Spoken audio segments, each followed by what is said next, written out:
بسم الله الرحمن الرحيم.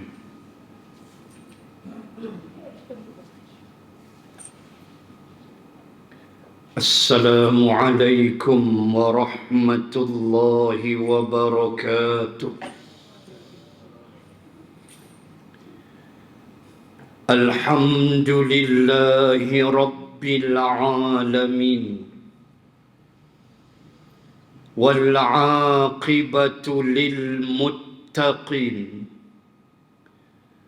ولا عدوان إلا على الظالمين. أشهد أن لا إله إلا الله وحده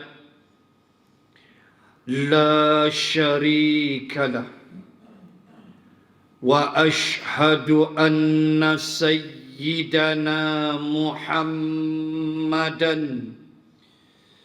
عبده ورسوله. اللهم صل وسلم على رسول الله وعلى آله وصحبه أجمعين. سبحانك لا علم لنا إلا ما علمتنا، إنك أنت العليم الحكيم. بسم الله ما شاء الله، لا حول ولا قوة إلا بالله العلي العظيم. أما بعد. Muslimin dan muslimat rahimakumullah, sambung bacaan surah Asy-Syu'ara ayat 91 sehingga 93. A'udzu billahi minasy syaithanir rajim. Wa burrizatil jahimu lil ghawin. Wa qila lahum ayna ma kuntum ta'budun min dunillah hal yansurunakum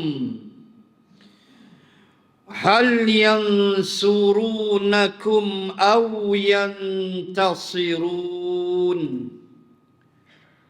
Sadaqallahul azim. Dan diperlihatkan neraka dengan jelas dan nyata kepada orang-orang yang sesat, dan dikatakan kepada mereka, manakah dia benda-benda yang kamu sembah dahulu selain daripada Allah? Dapatkah mereka menolong kamu atau menolong dirinya sendiri?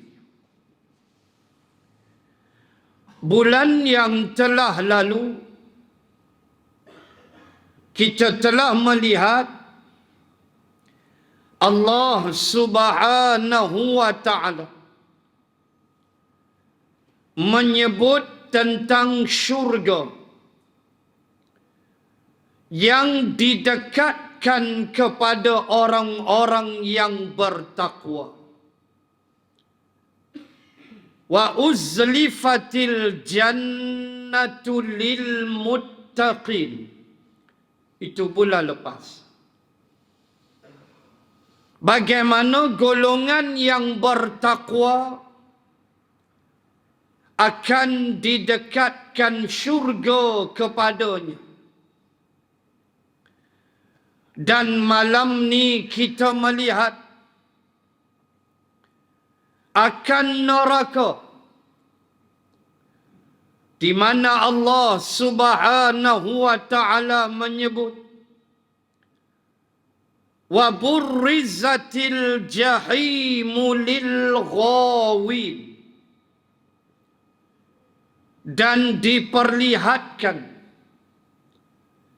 dipertontonkan neraka itu bagi orang-orang yang sesat. Ulama membahaskan, demikianlah Allah melayan golongan-golongan yang tenggelam dalam kesesatan mereka, di mana sebelum mereka dihumban ke dalam neraka, dipertontonkan terlebih dahulu akan neraka itu kepada mereka. Boleh tak kita bayang sekejap? Satu penghinaan daripada Allah.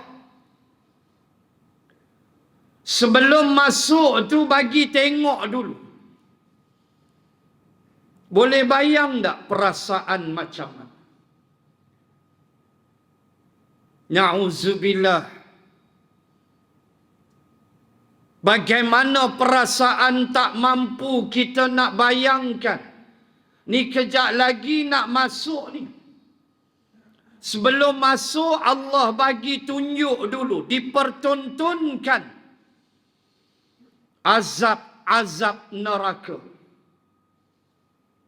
Dengan besi dia, dengan siksaan hamim air panas dia, dengan zabaniyah yang bengis-bengis, yang tak ada senyuman di wajah malaikat Malik, dengan pokok buah zakum, segala jenis Allah pertontonkan.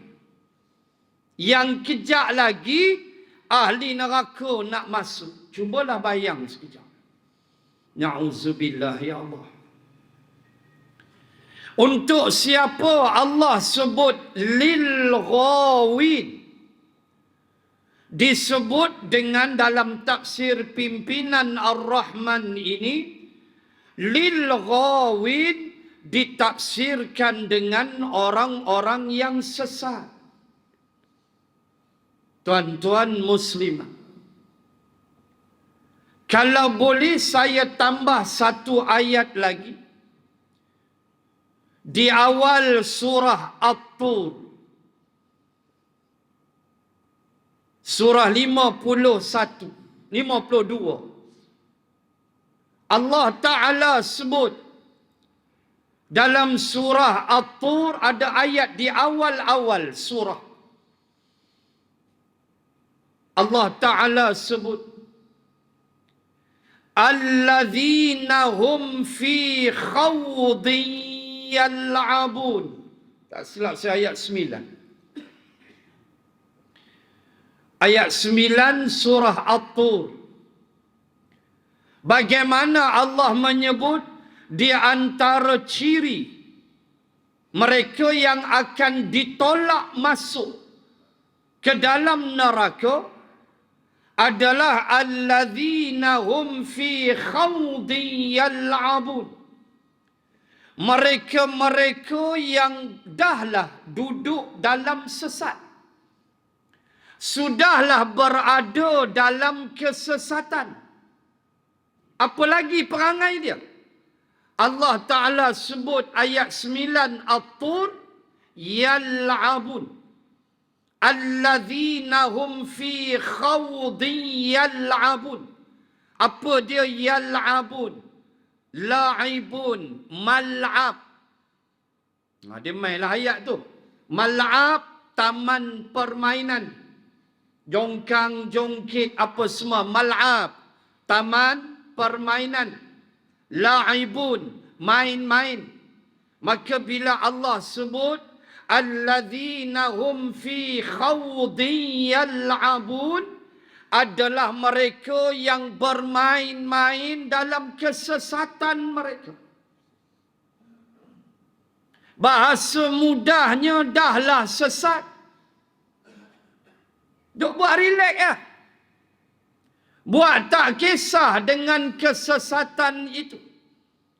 Bermain-main mereka dalam kesesatan mereka. Maki Quran, main-main aja. Caci hukum Quran, main-main aja. Tak ada rasa guilty, tak ada rasa bersalah, tak ada rasa nak bayang malaikat mencatat perbuatan kita. Tak boleh nak bayang besok kamu nak jumpa Allah. Nabi kata la turjuman, tidak ada penterjemah antara kamu dengan Allah di bumi mahsyar. La turjuman, tak ada penterjemah. Kita Allah. Allahu Akbar. Allah nak korek tanya. Astaghfirullah tuan-tuan. Bermain-main dalam kesesatan. Sebab itulah sesat ni satu benda yang kita kena ambil serius di dalam hidup. Kita kena ada satu perasaan cemas. Kalau aku sesat daripada jalan yang sebenarnya. Di dunia ni tuan-tuan, kalau kita berjalan bawa kereta sesat pun kita peluh dah. Jalan masuk dalam hutan. Kadang-kadang Haji Wazir si Wes ni, dia bawa kita tak ketahuan. Bawa dengan masuk hutan, nak mampu. Jumpa tengok laut. Sudah, ke mana halo kita?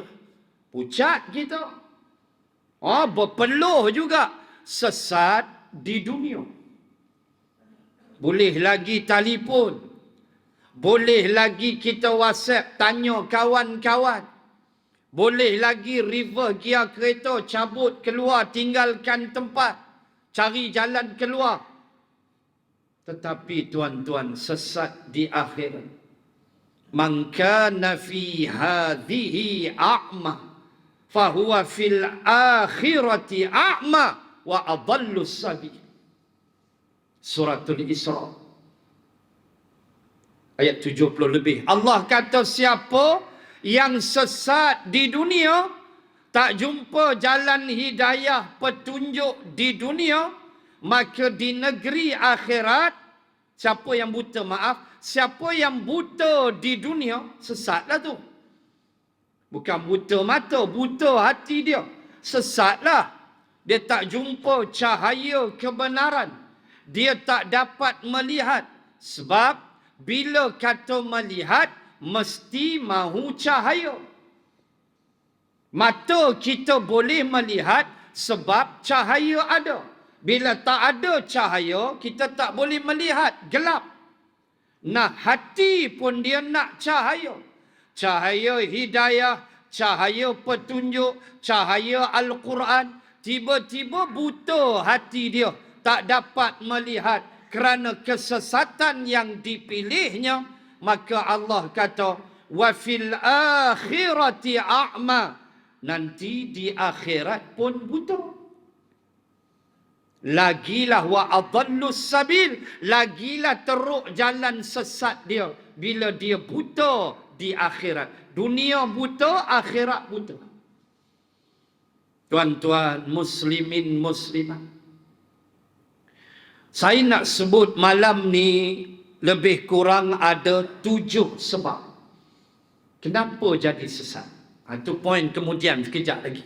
Saya nak baca dulu beberapa ayat Quran tentang kesesatan, bahayanya sesat. Sampai kadang-kadang sesat tu dia boleh jadi lapis demi lapis demi lapis. Dan bila orang ni sesat, dia sebenarnya semakin jauh daripada Allah.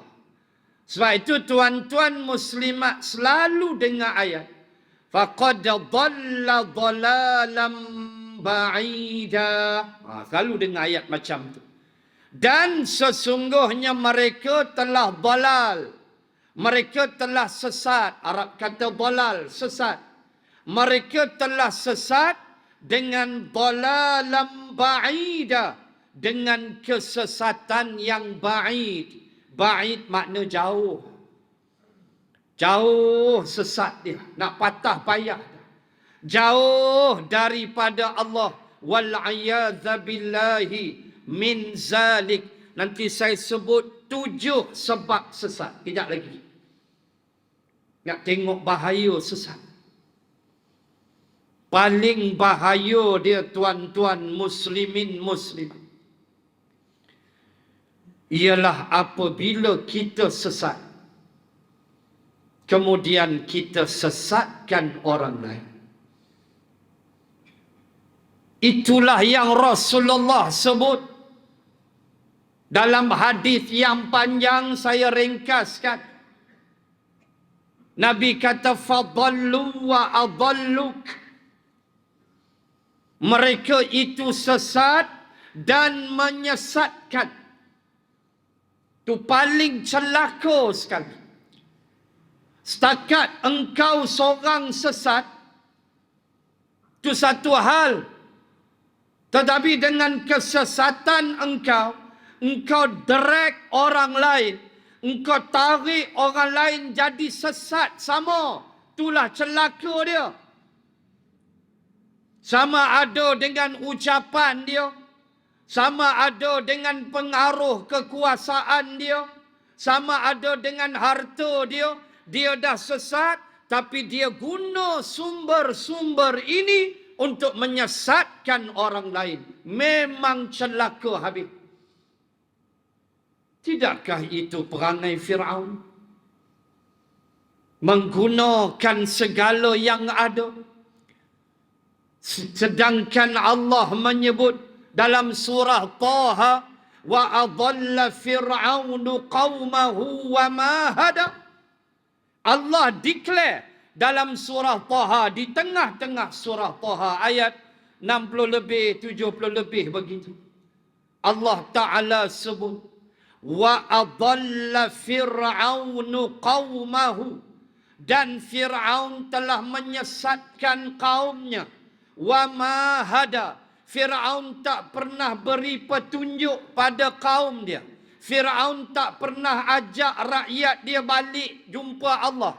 Fir'aun tak pernah sebut benda-benda pada rakyat dia supaya rakyat dia ikut Nabi Musa. Tak ada. Yang ada pada Fir'aun, bermula hujung rambut sampai hujung kaki, adalah kesesatan yang nyata. Apa yang dia tak buat? Dia guna segala sumber. Dia guna ahli sihir dia. Walaupun ahli sihir akhirnya beriman. Itu cerita lain. Kita boleh lihat nanti benda tu ke depan. Nanti kita jumpa kisah perjuangan para nabi, para rasul. Nanti kita tengok bagaimana ahli sihir akhirnya beriman kepada Allah Subhanahu wa ta'ala. Dah kita baca dah lepas kisah Nabi Musa, baca dah sampai Allah sebut fa'ulqiyas saharatu sajidin qalu amanna bi rabbil alamin rabbi Musa wa Harun. Kita baca dah. Ahli sihir yang tersungkur beriman kepada Allah. Tapi sebelum tu dia guna ahli sihir untuk convince, pengaruh rakyat Mesir supaya sentiasa taat dan patuh kepada dia dengan dia memperkudakan para ahli sihir ini, dengan dia bayar upah, dia bayar gaji, menjadi tunggak kekuatan kerajaan dia yang kufur kepada Allah. Dia guna ahli sihir. Rakyat bawah tengok ahli sihir backup, kira lain clear lah. Sebab rakyat bawah rokok sudahlah sebungkus, bukan dia kira apa. Nak buat apa, buat pi lah. Janji kami boleh merokok sudah. Nak jadi jahat ke, nak berkawan dengan penyamun ke, punya pasal lah. Janji kami boleh rokok sudah. Tu orang bawah. Bukan dia kira apa. Boleh kena kopi pagi-pagi dah. Kadang bukan ambil peduli sangat pun. Ahli sihir menjadi tunjang kekuatan pada waktu itu. Allah mencampakkan cahaya dalam hati mereka. Apa yang Fir'aun tak guna? Ucapan dia, yuriduni an yukhrijakum min ardikum bisihrihima. Fir'aun berucap, siaran secara langsung. Fir'aun kata, ni dua orang ni, dia tunjuk Musa dan Harun. Mereka berdua berkehendak untuk menghalau kita keluar daripada bumi Mesir untuk merampas kuasa. Pula dah. Tu Allah cerita tu dalam Quran. Dia guna pengaruh dia. Rakyat tengok TV kan live. Anggu ambil duit isap okok. Betul tu. Tak tahu apa. Allahu Akbar. Sebab itu Allah kata, wa adalla fir'aunu qawmah. Dia sesatkan kaum dia. Dah dia sesat. Dia sesatkan pula rakyat dia. Inilah kecelakaan paling dahsyat yang Nabi sebut. Fadallu wa adalluk. Dia sesat dan orang lain pun jadi sesat. Dengan ucapan dia, dengan perbuatan dia. Na'udzubillahi min zalik. Sebab itulah, tiap-tiap hari tanpa gagal, kita mohon jalan yang lurus dalam suratul Fatihah. Dan tiap-tiap hari tanpa gagal di dalam solat, kita memohon kepada Allah supaya kita tidak masuk golongan ad-dallin yang telah disesatkan oleh Allah. Tiap-tiap hari, apa jenis semayang pun, hatta solat jenazah kepada kawan kita yang dah tak bernyawa pun, kita duk minta jalan lurus dan minta jangan masuk golongan dallin. Apa kena-mena dengan mayat tu? Tuan-tuan, muslimin dan muslimat, orang-orang yang sesat adalah golongan yang putus dengan rahmat Allah. Walaupun mereka mendapat rahman Allah, mereka mendapat sifat pemurah Allah.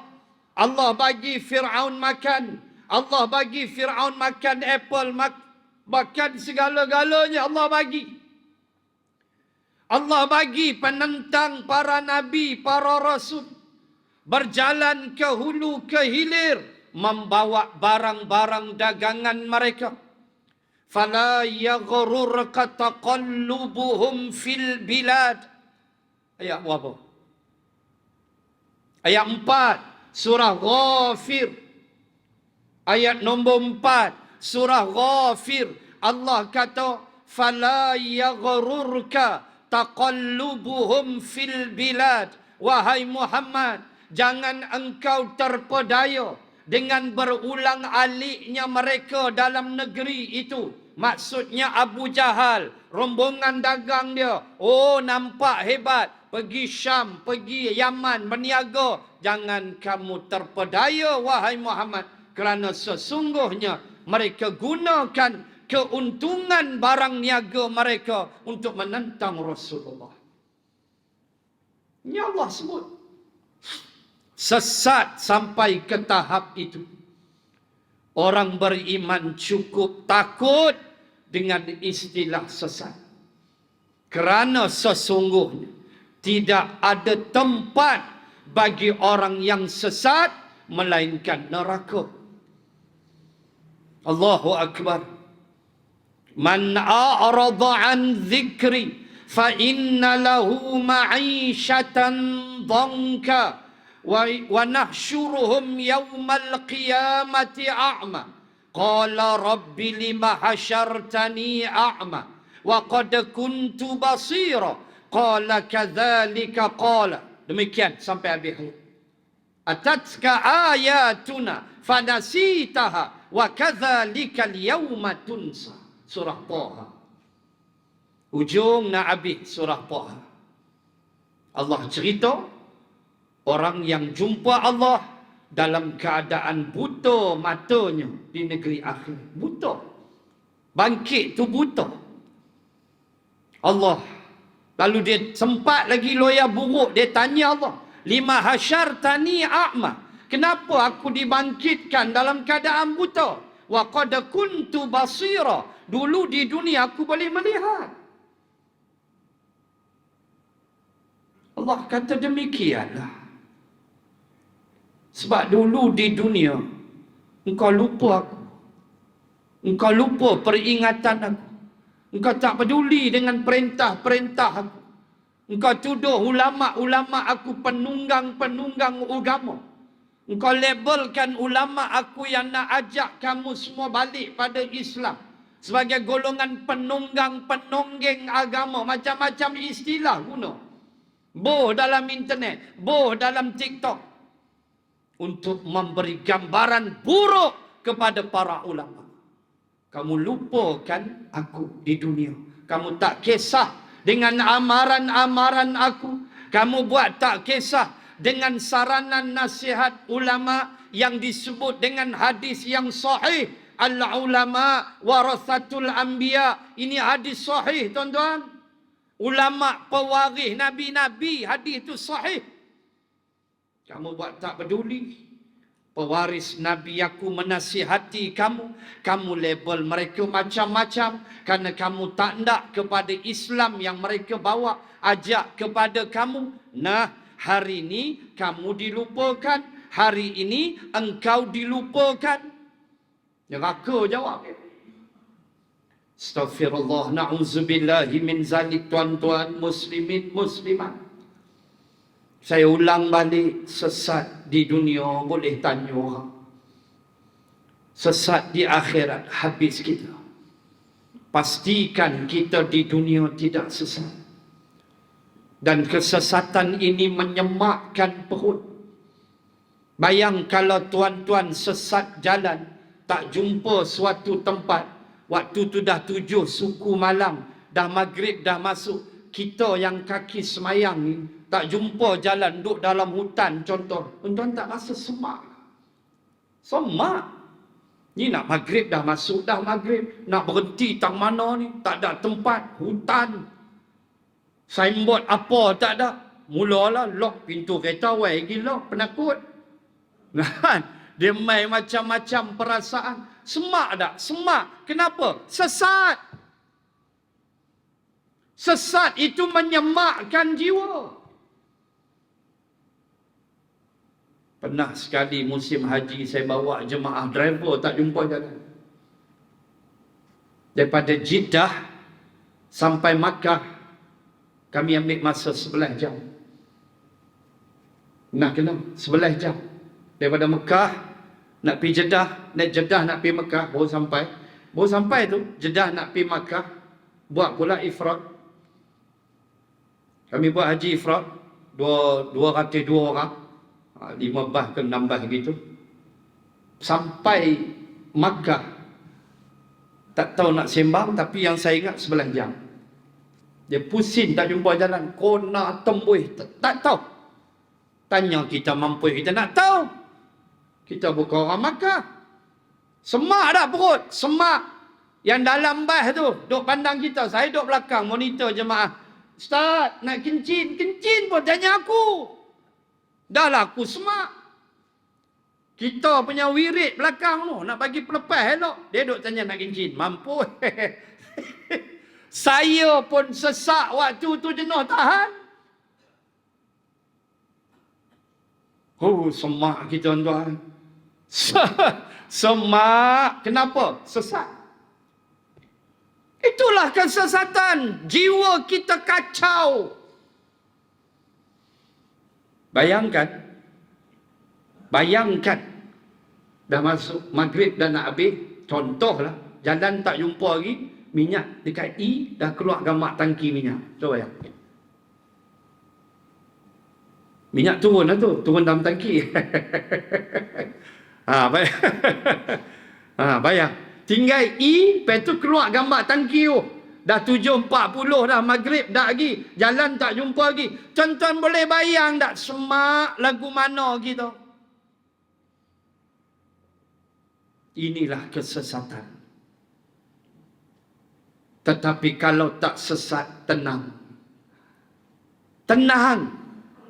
Relax sampai masjid tanggang pun 6.50, maghrib pukul 7. Relax, tenang. Dan lagi baca WhatsApp. Kan? Tarik handbrake tu dan lagi duk tengok apa cerita kan. Handphone sampai nak WhatsApp dah 2-3 hari ni. WhatsApp group punya pukul. Mek berapi dah handphone. Dan lagi relax tengok 6.50. Okey 10 minit ni.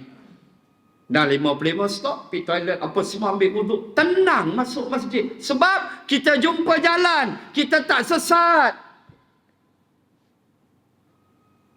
Betul-betul kita jumpa jalan dia. Jiwa tenang. Begitulah hidayah petunjuk lawan dengan kesesatan. Sesat menyemakkan jiwa. Petunjuk menenangkan jiwa. Lam yakad yaraha. Teringat saya satu istilah Allah sebut dalam surah An-Nur. Allah kata orang yang sesat ni, dia berada fi zulumat, dalam kegelapan. Ayat berapa? 40 tak silap. Dalam kegelapan, dia punya gelap tu kata Allah orang yang sesat ni. Sampai Allah kata lam yakad yaraha. Dia tidak dapat lagi melihat hatta tangannya sendiri. Jangan kata nak tengok orang, tangan dia pun dia tak nampak dah, kata Allah. Punya gelap. Tamsil Allah buat, tak silap saya 40 surah An-Nur. Tangan sendiri dah tak nampak. Entah bayang gelap tak Allah. Allahu Akbar tuan-tuan. Inilah bahayanya sesat. Baik. Kenapa sesat? Kenapa manusia boleh jadi sesat? Tak kira apa golongan. Tak kira mana Nabi, mana Rasul yang pimpin umat. Tak kira generasi ini sampai kiamat. Bila kita sebut kesesatan, tentu ada sebab. Mesti ada sebab, takkan sesat begitu aja. Tuan-tuan nak pergi Permatang Pau, UiTM Permatang Pau. Tuan-tuan tidak keluar, susul keluar. Tepat daripada Shell Permatang Pau sama Gagah tu, titi atas tu, depan sikit ada selekoh. Tuan-tuan kena keluar, susur kiri. Nampak nasi kandak Zubaidah tu. Lepas tu ada Caltech, Petron ke apa. Kena susul situ. Baru boleh sampai UiTM Permatang Pau. Tiba-tiba tuan-tuan terus. Tuan-tuan terus sampai Perai. Sampai Juru. Keluar Juru. Lalu pula jambatan kedua. Ni tang mana ni? Tak nampak pun. Katalah waktu tu Haji Wazir tak berfungsi. Contoh. Kita pun tak ada jalan lah. Berhenti. Tanya maaf cik. Tanya bagi salam apa semua. Salam. Sokok kawan tu pun. Apa hal? Kata saya ni nak hantar anak balik UiTM. Main mana ni? Cakap kita. Main mana? Kata main Sungai Petani. Lawat lah hantar pergi Kona je. Tak mana pakcik? Tu lepas daripada titi sama Gagah tu. Ada jembatan atas tu. Ada selekoh sikit tu. Susu keluar tu. Nampak Zubaidah tu. Nampak? Awak tak susu situ. Situlah hang sesat. Dia mak kita. Hang sesat tentu. Cuk kalau hang susu keluar. Hang sampailah. Ni hang terus. Habis. Situ sesat dia. Situlah point of deviation. Titik dia berubah. Titik dia drag jauh daripada tempat dia nak sampai. Makna apa? Sesat ni dia tak perlu banyak. Satu cukup. Han tolak semayang, sesat dah. Han tolak hukum Allah, sesat. Dia tak perlu banyak. Berlaku kesesatan bila kamu tolak satu saja unsur daripada agama Allah. Sesat. Han patah balik, kata pakcik tu, han bayak tol, jangan tak bayak tol pula juru. Lepas tu han terus, han tengok sembok Matampau, han nampak belah kiri masjid Seberang Jaya. Satu-satunya masjid di Malaysia tepi highway. Saya kuliah bulanan Selasa minggu keempat Masjid Jamek Seberang Jaya tepi highway, satu-satunya masjid di Malaysia duk tepi lebuh raya. Memang sempoi masjid punya luas kipas gergasi. Nampak tu angkona, nampak sembok Matampau roundabout, ambil pukul 3. Terus JPJ belah kiri, terus ada jambatan, potong kanan. Jumpa UiTM Pematampau. Baik pakcik. Tuan-tuan, mana point of deviation? Mana titik sesat? Waktu tak guna kiri. Itulah dia Islam. Bukan perlu han tolak satu Quran. Han tolak satu hukum. Jahannam habis. Okey. Kenapa sesat? Saya catat 7 sebab. Pertama sekali, tak kira apa kaum, Abu Jahal ke mana ke, pertama sekali sesat itu berlaku kerana kejahilan. Confirm. Kerana jahil. Baik itulah pepatah Arab menyebut al-jahlu mautul ahya. Kejahilan itu mautul ahya. Dia membunuh kehidupan kamu. Itu pepatah Arab. Al-jahlu mautul ahya. Bila kamu jahil tu dia bunuh kamu. Dia pembunuh kehidupan. Kata pepatah Arab. Jahil pembunuh kehidupan. Al-jahlu mautul ahya. Sebab itu kita tak boleh duduk dalam kejahilan. Walaupun tidak semua yang kita akan tahu. Mustahil. Tak ada. Profesor tinggi mana pun tak ada benda semua hang boleh tahu. No. Impossible. Tak boleh. Kecualilah para rasul. Itu cerita lain. Mereka dibimbing wahyu daripada Allah. Hak kita pakar bidang apa? Ada benda kita tak pakar. Itu manusia. Maka jangan sampai kita tak tahu langsung, especially kejahilan dalam bab Islam. Kena lepaslah akidah, tauhid, fiqah. Kena lepas barang nak solat, barang nak puasa. Kena lepas. Jangan duk jahil buta. Bila kejahilan tanpa ilmu, berlakulah kesesatan. Bila ilmu tak ada, sesat. Baik itulah turun ayat pertama, Iqra. Iqra. Itulah sumber ilmu. Itulah membaca. Banyakkan membaca. Berkata Ibnu Mas'ud, kamu nak ilmu apa? Semua ada dalam Quran. Bacalah Quran, kata Ibnu Mas'ud. Kamu nak ilmu apa? Semua ada dalam Quran, kata Ibnu Mas'ud. Kamu baca Quran. Kita pun baca Quran. Kita pun belajar ilmu-ilmu. Baca buku itu ini. Penting. Sebab kejahilan menyeret kita kepada kesesatan. 1. 2. Kedegilan. Degil. Stubborn, kata orang putih. Degil apa? Degil tak mau dengar cakap orang. Itu penyakit juga. Orang kata Islam begini. Dia kata da'ah. Dia da'ah tu. Dalil dia da'ah. Sekati akulah. Dia keluar kalam tu. Suka hati akulah. None of your business. Dia keluar kalam tu. None of your business. Suka hati akulah. Habis. Bila stubborn, degil. Kita ada sifat degil. Sebab tu jangan ada sifat degil, tuan-tuan. Walaupun ialah kadang-kadang kita ni manusia, terlajak juga kadang-kadang. Degil lah engkau ni. Kadang kita marah juga. Tapi kadang kita pun degil juga kadang-kadang. Dah tahu dah benda tu tak elok, buat lagi, degil. Itu kita kadang-kadang. Dah tahu dah tak elok isap apa tu, hisap lagi, degil. Contoh. Tuan-tuan, muslimin dan muslimat. Sebab kedua ialah kedegilan. 2. 3. Mempercayai ilmu dari sumber yang salah. Baik itu nak ambil ilmu dengan guru yang mursyid. Saya dapat ilmu dari guru-guru saya yang ramai.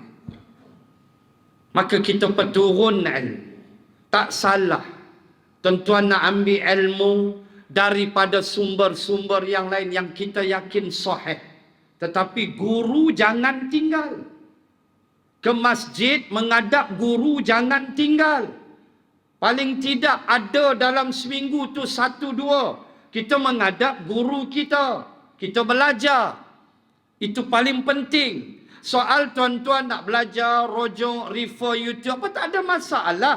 Asalkan benda itu betul. Tetapi mengambil keberkatan dalam rumah Allah yang rahmat turun ketika kita bersama dalam masjid, itu penting. Tak dapat tiap-tiap malam, seminggu sekali jadilah. Ambil daripada punca dia. Ambil daripada sumber yang betul. Jangan ambil sumber tak apa-apa. Saya pun peninglah tuan-tuan akhir zaman. Dia main hak baru pula. Siapa makan ubat sakit, tahan sakit, masuk neraka. Ini apa ni? Saya tak faham lah. Dah saya malas lah. Letih kan tuan. Letih pilihan raya tak habis gini. Sungguh. Letih penat pilihan raya tak habis lagi. Mu letih lah dengan puak-puak ni. 2 hari lepas keluar pula kenyataan mustazah mana pula. Siapa makan ubat tahan sakit masuk neraka. Aku tak faham lah dunia nak kiamat ni. Kau dia tersilap makan ubat. Apa ni? Tuan, pastikan ilmu kita dapat sumber dia benar. Tok guru yang mengajar kita, kita kenal. Jangan main ikut dah bos reban 6 kaki, tasbih besar cok kodok. Lepas tu tak payah semayang. Tu dia tu. Semayang ni dia kata batinnya. Itu semua Nur Muhammad. Dia buat dah. Semayang ni batinnya. Zahir-zahir macam rokok sujud ni semua tak payah karut. Dia mula. Janggut sikit 6 kaki. Penghabisnya bagi anak dara kat dia. Penghabis serah anak kat dia. Mampu. Berlaku tak? Berlaku. Sebab tu letih JAKIM. Entah boleh buka website JAKIM, entah boleh tengok ajaran sesat di Malaysia. Kita baca pendek juling mata. Letih. Ajaran rimau lah, ajaran macam-macam. Ajaran isap okok itu biasa. Kan, tu tak payah ajaran lah, mana isap okok dah.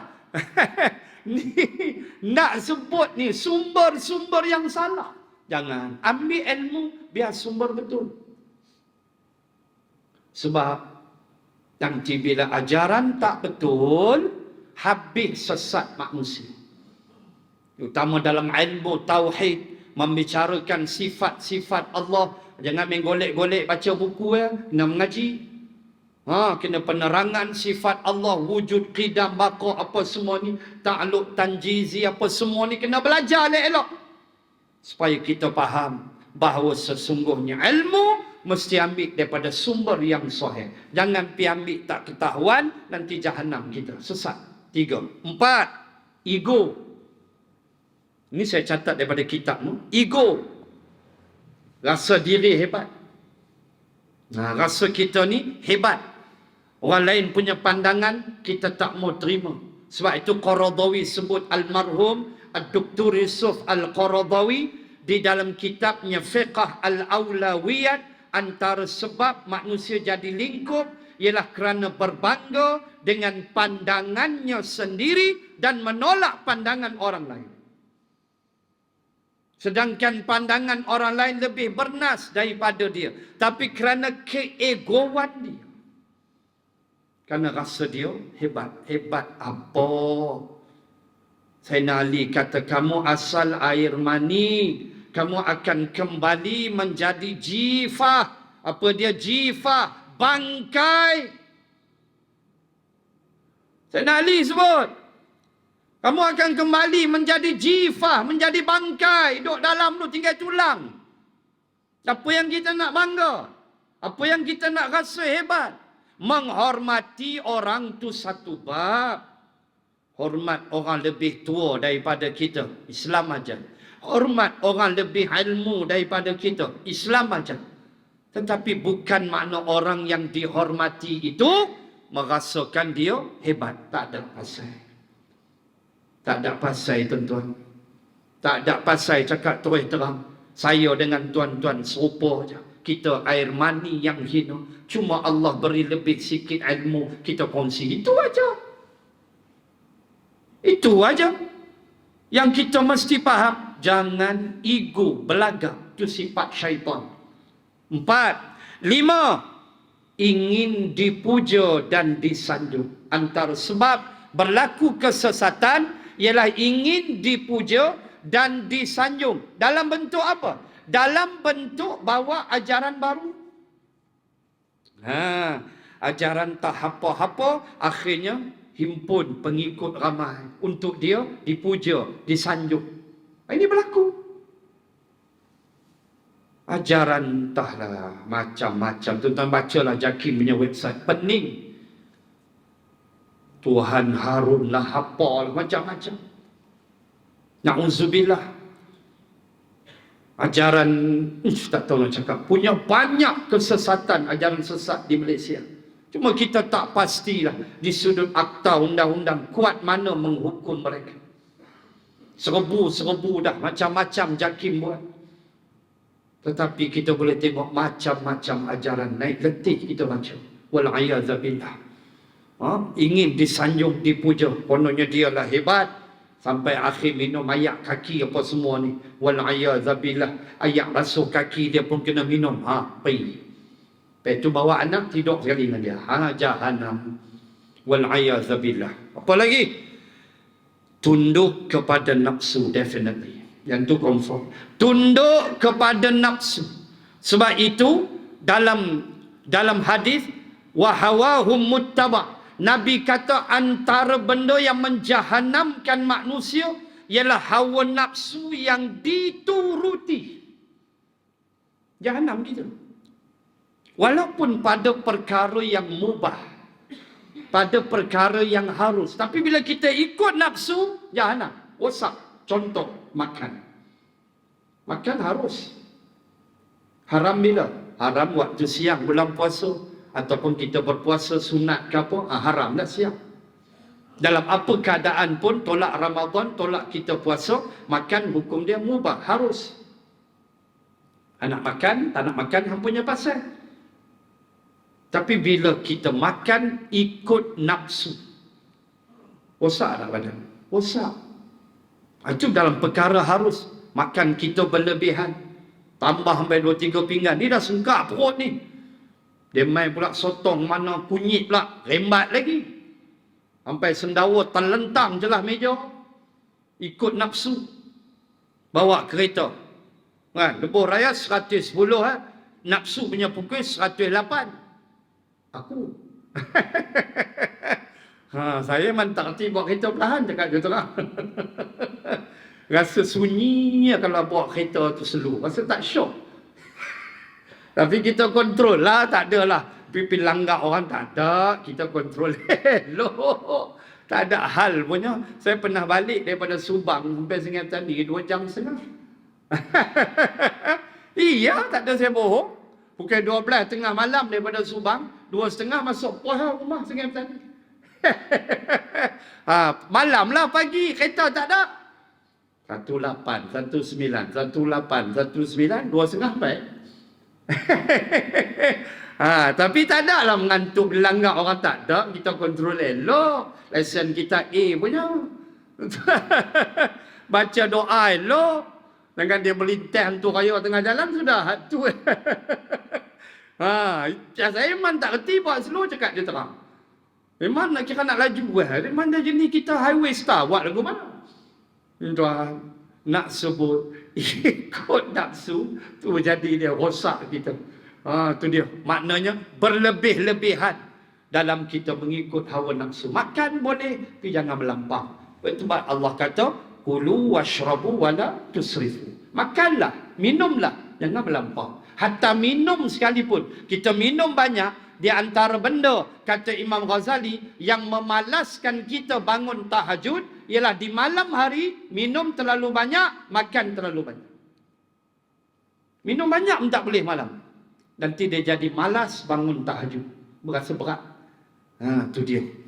Allahu Akbar. Baik. Kemudian yang ketujuh, ajaran-ajaran, faham-faham, ism-ism yang disumbat masuk di dalam kehidupan umat Islam. Sekular lah, macam-macam. Itu pun menyesatkan. Dahlah ilmu tak ada. The end justify the means. Kata Machiavelli. Di dalam bukunya The Prince. Machiavelli orang Itali menulis buku The Prince. Bagaimana di antara dia sebut kaedah the end justify the means. Iaitu tujuan menghalalkan cara. Bahaya. Tujuan kamu nak pergi Makkah buat haji. Cara apa? No problem. Rompak bank ke, curi duit orang ke, kebas duit tabung haji ke, transfer 1 sen ke. Kan, pencuri 1 sen. Entah tengok Astro sekarang, tengah main drama tu. Saya tengok. Tu kisah benar tu. Dalam Astro. Saya tengok tu. Saya tengah monitor baru 8 episod. Kisah apa? Kisah benar pencuri 1 sen. 1 cent thief. Cerita dia. Ni kisah benar berlaku di Malaysia. Dia punya cerdik kepala otak. Dia banking hebat komputer. Dia boleh transfer 1 sen daripada setiap bank. Dia collect nearly 70 million. 1 sen lah. Allah tuan-tuan, zaman tu. Zaman 80s dulu. Zaman 80-an kisah tu berlaku. Masuk paper. Zaman tu kan pakai buku. Kita pergi bank kan pakai buku. Mana orang perasan 1 sen hilang. Kerani teller tu pun tak perasan 1 sen. Bijak dia collect 1 sen. 1 sen, 1 sen. Dia transfer tiap-tiap hari 70 juta. Cuma dia silap. TV3 tak silap saya. Panggil dia interview. Dia pun bangga tunjuk Lamborghini dia. Hang kerani bank. Dengan kereta Porsche beli cash. Polis cukup. Yang tu dia bodoh. Sekarang tengah main drama tu. 1 cent thief dia panggil. Baru episod ke-8. Seronok kita tengok bagaimana dia manipulate, dia tipu orang untuk jadikan pengajaran. Apa dia? Kamu buat kerja jahat walau terror macam mana pun. Sampai masa kamu sangkut tu ya. Itulah pengajaran dia. Sampai masa kamu sangkut. Sebab benda jahat ni dia takkan lama. Kena dia. Masuk penjara berapa puluh tahun dah dia kena. Dah keluar dah kot. Ni cerita tahun 80-an. Cuma difilmkan balik dalam bentuk drama. 1 cent thief. Pencuri 1 sen tajuk dia. Dalam Astro di tengah main. Tuan-tuan, muslimin dan muslimat. Bila ajaran-ajaran tak betul, habis. Ajarannya dipasak masuk. The end justify the means. Kamu nak dapat kuasa, kamu buatlah apa pun janji kuasa. Walaupun benda tu haram. Tak betul. Walaupun benda tu penipuan. Tak betul. Walaupun benda tu kamu terpaksa korbankan prinsip perjuangan. Tak betul. Itu teori Machiavelli. Kamu nak dapat apa pun kamu buatlah. Apa cara pun. The end justify the means. Salah di sudut Islam. Islam tujuan baik, cara mesti baik. Kamu nak buat haji, duit kamu mesti halal. Baru Allah terima. Kamu nak jadi pemimpin, kamu kempen lah. Jangan fitnah orang. Dah sistem demokrasi di Malaysia. Kena kempen. Parti politik. Kempen. Jangan fitnah. Jangan tipu. Jangan maki orang. Sila. Jadi pemimpin. Tak ada hal punya. Ini dia keadaan yang kita mesti faham. Maka ajaran-ajaran itulah yang merosakkan manusia pula. Tak ada ilmu, dia sumbat masuk, akhirnya kita sesat. Hedonisme umpama. Prinsip hedonisme ialah kebahagiaan itu ialah kepuasan. Itu dia punya terminologi. Hedonisme, budaya hiburan tanpa sempadan, dia punya prinsip ialah kebahagiaan itu kepuasan. Maaf, kepuasan itu adalah kebahagiaan, puas, satisfied. Dalam konsep hedonisme, contoh, puas dengan rockers, dengan penyanyi mai daripada Amerika, hak jenis LGBT, kan tak usah peduli. Yang penting kita puas, puas itulah bahagia. Ini konsep hedonisme. Sebab tu kita risau dengan Arab Saudi. Kita boleh tengok di Riyadh, konsert-konsert gila babi, ya Allah, ya Tuhan, takutnya kita. Panggil artis luar negara yang LGBT pun panggil. Diberi hadiah, diberi kereta Porsche. Jangankan kata tu, Arab Saudi tibai Argentina baru ni 2-1. Seorang satu dapat Porsche. Astagfirullah. Mujur aku tak main untuk Arab Saudi. Dia dah pakai Porsche dah. Baru early stage, semalam kalah. Arab Saudi kalah. Kalah kan? Kalah semua. Malam tadi kalah. Itu nak tarik balik Porsche. Baru early stage peringkat kumpulan. Ialah pasal tibai Argentina tu, Messi duduk dalam tu. Pemain terbaik dunia, Messi. Kalah Argentina 2-1. Menang Pak Arab. Seorang satu Porsche. Astagfirullah, duit punya banyak. Porsche berapa ratus ribu tuan-tuan. Juta harga Porsche. Seorang satu. Sebab kalahkan Argentina. Lah, bukan masuk separuh akhir pun. Malam tadi kalah. Aduh tuan-tuan, dahsyat sungguh dunia. Itu yang Nabi kata di antara kerosakan ialah kamu terlampau mewah. Itu mengada-ngada tu terlampau mewah tu. Duit banyak, kata nak buat apa? Beli Porsche orang satu, bagi. Wah, baru early stage, peringkat kumpulan belum tentu masuk 16 round, 16 kumpulan kalah mati. Belum lagi. 16 tim tu belum, baru peringkat grup aja. Porsche lah. Dahsyat tuan-tuan. Ini dunia punya pukulan. Maka hedonisme, prinsip dia begitu. Tak kira, janji kita puas, maka kepuasan itu kebahagiaan. Inilah dasar yang menunjangi hedonisme. Sekular lain. Sekular, da'lillah lillah wa ma kaisar lil kaisar. Itu sekular. Serahkan pada Allah, hak Allah. Serahkan pada pemerintah, hak pemerintah. Apa dia? Pemerintah dengan Quran tak boleh campur. Itu sekular. Kamu berpolitik, tak payah ada agama. Tak ada halal haram. Itu sekular. Janji menang, sudah. Itu sekular. Hedonisme, bahagia itu ialah puas. Dapat tengok rocker orang dia main dengan gigit gitar punya tu. Gigit gitar tu dengan tali pinggang gambar naga. T-shirt gambar tengkorak, rambut panjang sampai pungkok. Jenis tu. Cakap suara garau, bro, garau suara. Jenis tu tengok, terkinja-kinja sambil telan pil apa semua, lingkup. Sebab tu kita minta kerajaan baru tolong kawal benda-benda macam. Tolong jaga Islam dan tolong kawal budaya hedonisme ini. Jangan buat lebih kurang. Kamu akan berdiri depan Allah untuk disoal siasat oleh Allah. Yauma yaqumun nasu li rabbil alamin. Allah Ta'ala sebut dalam surah Al-Mutaffifin, kata Allah, pada hari kiamat manusia akan berdiri terpacak depan Allah. Itulah doa Sayyidina Umar, ya Allah, ya Tuhanku, selamatkanlah aku ketika aku berdiri di hadapanmu nanti pada hari kiamat. Itu antara doa Sayyidina Umar. Khalifah yang adil pun takut. Kita pesan kepada kepimpinan kerajaan yang baru, supaya ingat, jaga Islam elok-elok dan bendung budaya hedonisme dalam bumi Malaysia ini. Islam tak pernah larang kita berhibur, tetapi ada kriteria yang Islam letak. Karena budaya hedonisme ialah meletakkan kepuasan, itulah bahagia. Itulah prinsip yang salah. Sebab selagi nama dunia, tuan-tuan nak dapat kepuasan ke dunia.